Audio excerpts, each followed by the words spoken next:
Hey everyone, welcome back to Corporate Decoder, the place where we dive into the sometimes boring, but always interesting world of corporate filings. Today we're cracking open a report from A&E Pharmaceuticals.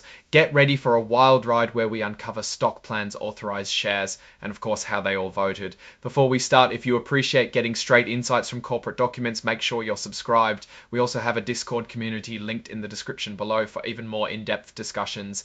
We're looking at a Form 8K report filed on May 22, 2025. Think of this form as a company's way of shouting, hey, something important happened to the Securities and Exchange Commission and to all of us. In this case, A&E Pharmaceuticals is reporting on the results of their annual meeting, where shareholders voted on several key proposals. The main point of the meeting was to see what the shareholders decided on a few key issues. These included things like approving changes to their stock plans, increasing the number of available shares, and of course electing the board of directors. It's like a corporate election.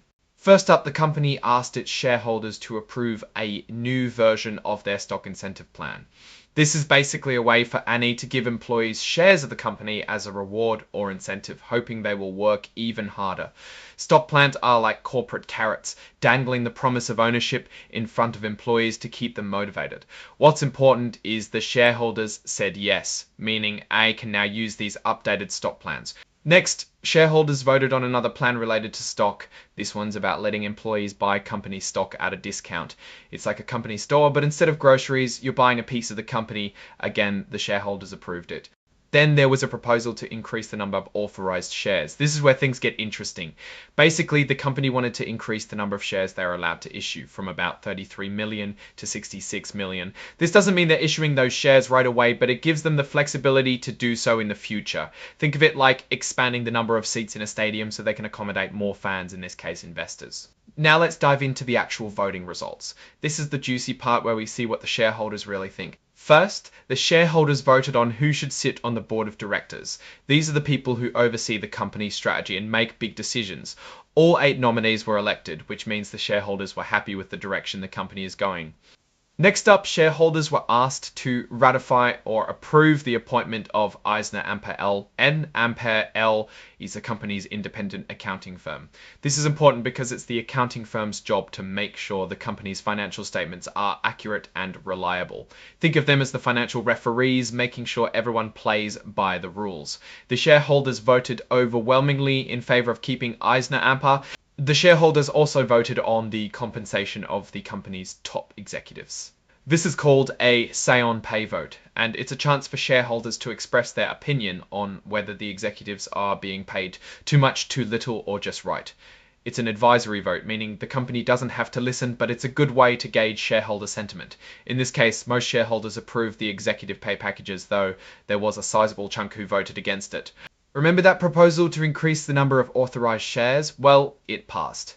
This gives the company more flexibility to raise money in the future, whether it's through selling more stock to investors or using stock options to attract and retain employees. It's like giving the company more tools in its financial toolbox. And finally, the shareholders approved the new version of the stock incentive plan and the employee stock purchase plan we talked about earlier. This gives A&E the green light to use these plans to reward and motivate its employees. Let's take a closer look at the director elections. We can see the votes for each nominee.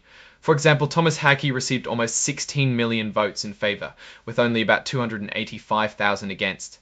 Similarly, Patrick Walsh got over 16 million votes for him and around 120,000 against. This shows strong support for the existing board members. However, Renee Tannenbaum received around 1.3 million votes against. This shows strong support for the existing board members. However, Renee Tannenbaum received around 1.3 million votes against. While she was still elected, the larger number of against votes could signal some shareholder concern. Looking at the say-on-pay proposal, while it passed, over 1.6 million votes were against the compensation of named executive officers. This is something the board might want to consider. Are shareholders feeling that executives are being overpaid? Are there specific performance metrics that aren't being met that are causing shareholders to think this? The board might want to address this discrepancy. For the proposal to increase the number of authorized shares, over 460,000 votes were cast against it. This means that some shareholders may be concerned about potential dilution or that the company might issue shares at an unfavorable price in the future. Dilution is when existing shareholders' ownership stake decreases because there are more shares in the market. While the proposal passed, the company should take note of the concerns. So what's the takeaway here? Well, ANI Pharmaceuticals seems to have gotten most of what they wanted from this annual meeting. The directors were elected, the accounting firm was approved, and the stock plans and share increase were given the go-ahead. However, there were some dissenting voices, particularly regarding executive compensation and the share increase, that the company would be wise to listen to. Overall, ANI seems to be sailing smoothly. Having the ability to issue almost double the amount of shares shows investors they are thinking of the future and looking for growth. Still, they should focus on shareholder sentiment and adjust as needed. Alright, that's our breakdown of ANI Pharmaceuticals' latest filing. What's your take on these votes and what they signal for the company's future? Drop your thoughts in the comments. If this analysis was valuable, hitting that like button really helps, and subscribe for more deep dives. Don't forget to check out the Discord in the description. Thanks for watching. See you next time.